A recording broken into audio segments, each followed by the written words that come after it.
만일 여기서 빅컷이 중간에 나온다? 그럼 시장에 좋은 걸까? 전 개인적으로 아니다라고 생각을 합니다. 뭐 심지어는 제레미 시겔 교수는 75bp도 해야 된다는 얘기까지 하셨더라고요. 특별한 경우가 아니면 9월 달에 그냥 25bp 시작할 거다라고 저는 개인적으로 생각을 하고 있고, 만약 중간에 50bp가 나온다?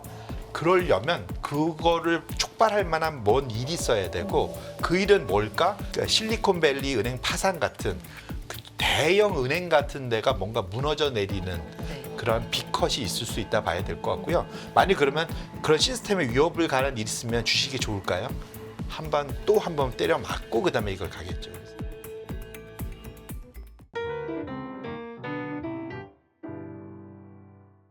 네, 굿모닝 인포맥스 함께하고 계십니다. 디멘전 투자자문 송재경 투자부문 대표와 함께 시장 얘기 계속해서 나눠보겠습니다. 대표님 안녕하세요. 안녕하세요. 네, 대표님 지난번 출연하시고 오늘까지 그동안에 굉장한 변동성이 또 시장에 있었습니다. 한 주가 1년 같은 느낌이 듭니다. 그러니까요. 네. 뭐 아시아 시장, 미국 시장, 전 세계 글로벌 증시가 정말 크게 움직였었는데 블룸버그 미국 금융 상황 지수로 처음에 문을 열어주신다고요. 이게 시사하는 바가 뭔가요? 이게 이제 시장의 소위 내러티브라고 하죠. 네. 시장에서 기대했던 것들은 크게 미국 중심으로 보면은 네. 미국의 경제 성장은 영원할 것 같고, 그 다음에 AI의 출현으로 온 세상이 혁신과 생산성이 급증을 하고, 네. 여기에 그러니까 경기는 연착륙되면서 노동시장도 안정되면서 이 모든 아름다운 그림들이 있었는데, 불과 한 20여일 만에 완전히 세상이 좀 바뀌었습니다. 이제 가장 큰 원인을 지금 소위 왜 이런 일이 벌어졌을까? 사실은 지금 의견이 여전히 다들 분분하잖아요. 그래서 소위 이제 이 범죄 현장, 범죄 현장. 일이 벌어진. 예, 네. 사실은 왜냐하면 어제 뭐 좀 오르긴 했지만, 이런 표현이지만 투자자분들은 유혈이 지금 낭자한 상황이잖아요. 그래서 이러한 상황에서 누가 대체 범인이고 어떻게 때려잡을 수 있겠느냐, 이런 것들이 있는데, 대표적으로 이거를 저는 저기서 좀 쫓아가다 보면 7월 11일이 범죄의 시작 날이다 볼 수 있고요.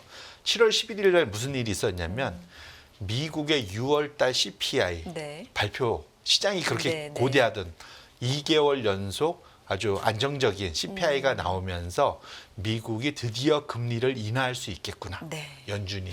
그 얘기가 시작되면서 이 모든 것이 좀 시작된 거다 봐야 될 것 같고, 그날 큰 변화를 일으켰던 것이 결국은 이따가 얘기하겠지만 엔달러가 본격적으로 하락, 엔화 네. 강세가 시작된 날도 그날이다. 그래서 제가 이 자료를 가져왔다 보시면 좋을 것 같습니다. 알겠습니다. 조금 자세하게 이제부터 볼 텐데 그 전에 속보로 들어오고 있는 소식 전해드리도록 하겠습니다. 로이터의 보도인데요. 삼성전자 HBM3E 8단 엔비디아 퀄 테스트를 통과했다라는 소식 전해지고 있습니다. 그래서 엔비디아와 4분기 말까지 8단 HBM3 공급 계약을 체결할 예정이다라는 소식까지 지금 로이터를 통해서 들어오고 있는 상황입니다. 좀 더 자세한 얘기 나중에 전해드리겠고요. 자, 대표님과 함께 좀 이야기 이어가 보도록 하죠. 이 CPI가 나온 그 순간부터가 뭔가가 이제 시작이 된 거고, 이게 점차 하나하나 지표가 이제 더해지고 증폭이 되면서 급기야는 뭐 최대 낙폭 곳곳에서 그런 일이 벌어졌습니다. 금융상황지수 좀 보면서 얘기할까요? 네. 네. 이 시장의 그 증시 경험 중에 아마 많이 들어보셨던데, 수급이 재료에 우선한다는 얘기가 많이 있습니다. 네. 아까 지금 방금 말씀하셨던 게 엄청나게 좋은 재료죠. 삼성전자 투자들 네, 입장에서는. 속보. 네. 근데 그런 것보다 먼저 우선하는 게, 아무리 좋은 재료 나와도 들고 있는 사람이 팔면 주가는 못 올라갑니다. 결국 그래서 수급이 재료에 우선한다는 얘기가 있는데요. 그래서 결국은 지금 시장의 이러한 유동성, 결국은 수급이라는 게 유동성이잖아요. 돈이 넘쳐나는지 아니면 돈이 지금 메말라가는지 그걸 체크하는 것이 금융상황 지수다라고 보시면 좋을 것 같고, 여기에 이제 제가 밑에 그 각주를 좀 적어놨는데, 총 6가지의 시장의 금리 간 격차, 보통 이걸 스프레드라고 하죠. 네. 총 6가지, 뭐 대표적으로 뭐 소위 고수익 하이힐드와 뭐 국채 간의 그 거래차라든지, 뭐 리보랑 뭐 국채 간의 거래라든지, 네. 이런 어쨌든 시장의 돈이 많이 풀리는지 덜 풀리 이제 스프레드가 올라가면 수축되는 거겠죠. 스프레드가 줄어들면 돈이 잘 빌릴 수 있는 상황. 이게 총 6가지 금리를 갖고 있고요. 그다음에 2가지가 있는데 주식과 관련된 겁니다. S&P 500이랑 빅스. 네. 요즘 난리가 나고 있는 공포지수. 요 2가지. 그래서 총 8가지를 갖고 동일 가중으로 이 지표를 만드는데 이게 위로 올라가면 돈 빌리기 쉽다. 흥청망청. 돈이 많이 풀렸다. 유동성이. 네, 유동성이 네. 위로 이제 올라가면 네. 이게 아래로 내려오기 시작하면은 네. 돈이 메말라가기 시작한다. 돈이 이제 쪼그라들면 그래서 사실은 돈이 흥청망청하면 투자자들 심리도 되게 좀 너그러워지잖아요. 근데 돈이 모자라면 상당히 사람들이 깐깐하게 보게 네. 되고 그런데 7월 11일까지만 해도 사상 최대 거의 이게 이제 표준 점수라고 해갖고 뭐 이게 Z 스코어 통계 공부하신 분들 알겠는데 이건 뭐 그 복잡한 거 아실 필요 없고 위로 올라가면 상당히 좀 시장에 돈이 넘쳐났다 보시면 좋을 것 같고 이것이 이제 아래로 내려오기 시작하면 돈이 줄어드는데 7월 11일 날 1까지 올라갔다 상당히 높은 수준으로 유지됐던 것이 불과 20여일 만에 이것이 월요일까지 해서 0.44까지 떨어졌어요. 이게 그래서 마이너스권으로 갔는데 이게 어느 정도 수준이냐면 작년 3월에 기억하시겠지만 실리콘밸리 은행 뱅크런 파산 있을 때 그때 시장이 다 얼어붙었잖아요. SVB. 예, 네. 예, SVB. 네. 이 사태 때 그런 시장의 모든 돈들이 사람들이 다 경직돼갖고 돈 안 빌려주고 은행 다 파산하는 거 아니야? 이런 걱정들. 네. 그때 수준까지 지금 돈이 메말라갔다. 결국은 7월 11일에 모든 변화가 있었다는 것이 사실은 이 차트가 의미해 주는 거다 보셔야 될 것 같고요. 네. 7월 10일 그래서 뭔 일이 있었느냐? 가장 큰 변화가 당일날 그때부터 사실은 뭐 빅테크 빠지고 소형주 올라가고 뭐 이런 거 시작되긴 했었는데 사실 가장 큰 변화가 뭐냐면 M달러가 그때 162엔 1엔까지 올라갔던 것이 이날부터 이틀 만에 한 3% 이상 빠지기 시작하면서 이것이 8월 5일엔 141엔까지도 네. 내려갔잖아요. 이게 불과 20 며칠 만에 13%나 강세를 보입니다. 환이 한 달도 안 돼서 20여일 만에 네. 그 정도의 변동성을 보이는 건 엄청난 거죠. 예, 왜냐면 네. 보통 엔캐리 트레이드라는 게 네. 딴 게 아니라 우리 저번에 캐리 트레이드 열심히 우리 공부했잖아요. 네. 저금리, 제로금리로 돈을 빌려서 고금리에다가 투자하는 결국 대표적으로 N으로 돈을 빌려서 멕시코 페소에 투자하거나 아니면 미국 국채에 투자하거나 또 누구는 그걸 갖고 빅테크에 투자하거나 네. 이런 그런 거래를 했었는데 20일 만에 13% 엔화가 강세로 갔다는 네. 얘기는 예를 들면 내가 한 3, 4% 금리차 먹으려고 들어갔는데 20일 만에 마이너스 10%가 된 거예요. 기대치는 뭐 3, 4%였는데. 네, 사실은 금리는 확정돼 있는 거니까 그냥 놔두면은 네. 3, 4% 먹은 건데 갑자기 엔화가 강세로 돌아보면 내가 돈 갚아야 될 게 갑자기 돈을 10몇 %를 더 갚아야 되는 거잖아요. 거기서 이제 다 손해를 내는 겁니다. 과거에 우리 투자자분들도 조금 과거부터 하신 분들은 2008년도 이때 브라질 채권 투자했다가 채권은 10몇 % 금리 넣었는데 레알화가 거기서 한 20% 이상 터지면서 손실을 봤던 그런 기억들이 있어요. 똑같은 겁니다. 그래서 사실은 이때부터 일본 은행이 또는 일본 정부, 정확히 일본 정부죠. 우리 따지면 그러니까 재무부, 그러니까 이쪽에 따지면은 재경국, 이쪽을 따지면 재무성에서 외환당국에서 본격적으로 이때부터 개입을 하기 시작했다라고 봐야 될 것 같고요. 이 비하인드는 제가 지난주에도 말씀드렸는지 모르겠지만 일본 뒤에 지금 9월 달에 있을 일본의 자민당 총재 선거가 그 뒤에 있다. 결론적으로는 지금 기시다 총리의 인기가 너무 없어요. 네. 없어도 지금 보통 일본에서는 지지율이 30% 미만으로 가면은 다 나 그만할래 손 들고 조기청산 하거든요. 그 정도 상황까지 갔기 때문에 일본인들이 왜 이렇게 지지를 안 하느냐? 지난 2년간 40% 가까운, 그러니까 110엔대에서 160엔대까지 2년간 그냥 내리 엔화 약세 갔거든요. 그래서 가난해진 일본인들이 화가 나 있다. 그러니까 결국은 지금 다급해진 기시다 정부가 이걸 되돌리기 위해서 타이밍을 보다가 이때부터 본격적으로 개입을 시작한 거다 이렇게 보셔야 될 것 같습니다. 어떻게 보면 정치적인 이유도 있고 그 뒤에는 배경에는 엔화 가치의 일본 입장에서 보면 정상화라고 해야 될까요? 뭐 그런 걸 위해서 이제 금리도 올리고 뭔가 조치를 취한 이 상황에서 글로벌 시장 중심으로는 엔켈이 이제는 청산 자금이 얼마나 될 것인가 여기에 굉장히 민감해진 거잖아요. 그렇죠. 지금 네. 사실은 그건 안타깝게도 정확한 숫자는 안 나옵니다. 근데 대략 추산들을 하는 걸 보면 두 가지로 추산을 해요. 하나는 외국인들이 일본에서 돈을 빌려가서 뭔가 투자하는 사람도 있을 거잖아요. 네. 그러면 외국인들의 대출 자금 규모를 보면 알 수 있을 아. 거지 않습니까? 대략적으로 지금 얘기 나오는 게 1조 달러 정도 됩니다. 1조 달러.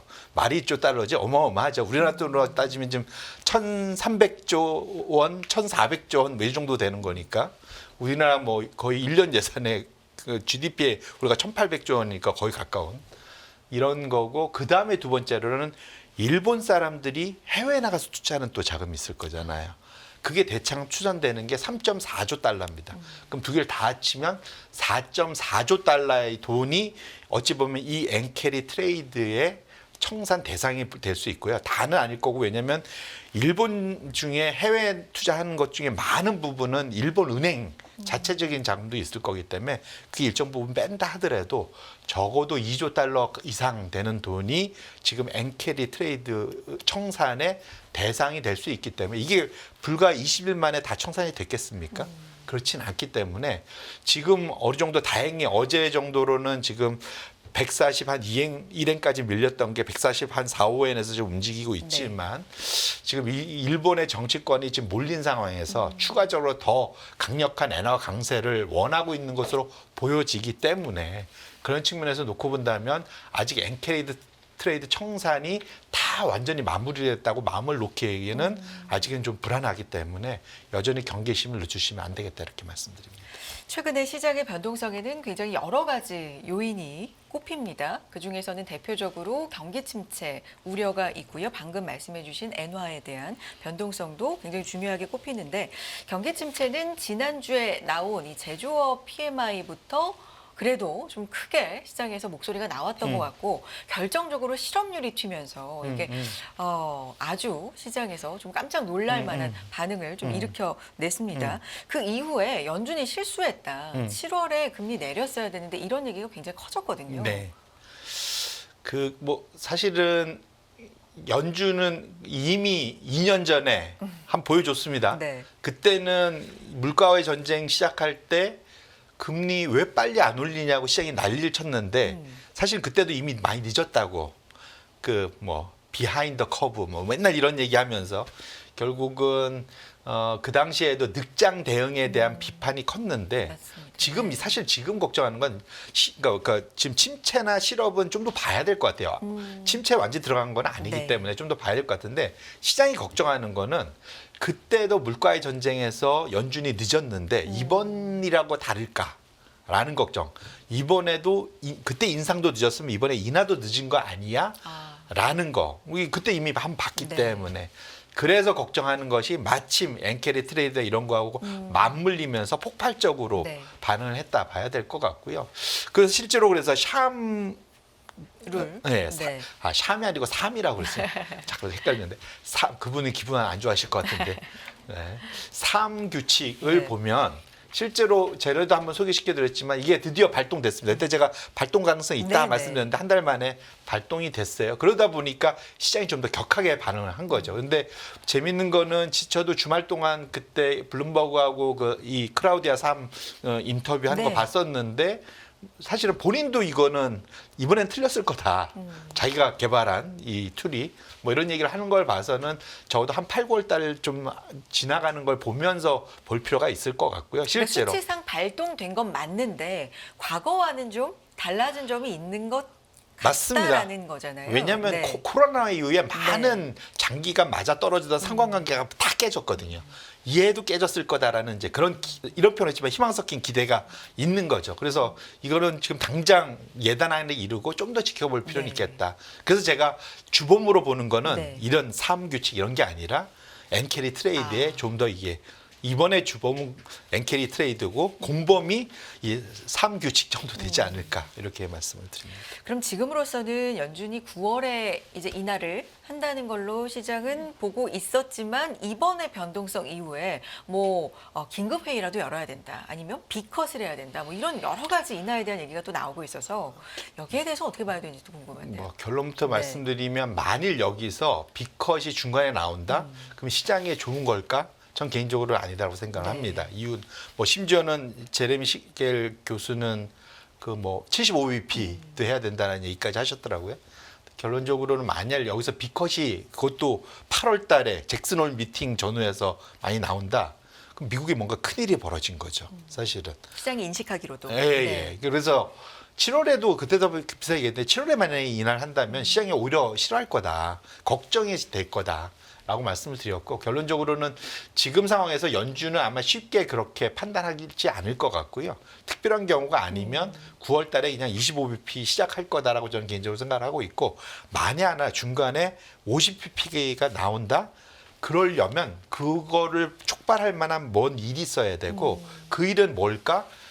그러니까 실리콘밸리 은행 파산 같은 그 대형 은행 같은 데가 뭔가 무너져 내리는 네. 그런 일이 앞에 선행돼야만, 그러니까 시스템에 뭔가 위협을 가하는, 금융 시스템에 위협을 가하는 일이 선행돼야만 그런 B컷이 있을 수 있다 봐야 될 것 같고요. 만약 그러면 그런 시스템에 위협을 가하는 일이 있으면 주식이 좋을까요? 또 한 번 때려 맞고 그다음에 이걸 가겠죠. 그래서 오히려 시장에서 금리 인하가 만병통치약처럼 얘기하는데 결코 그건 상황마다 다르기 때문에 저는 오히려 그것이 안 벌어지고 경제지표도 웬만큼 나오면서 정상적인 수준으로 가는 것이 훨씬 더 주식시장에는 좋다 이렇게 말씀드립니다. 알겠습니다. 오늘 여기까지 듣도록 하겠습니다. 디멘전 투자자문 송재경 투자부문 대표 함께했습니다. 대표님 말씀 고맙습니다. 네, 고맙습니다.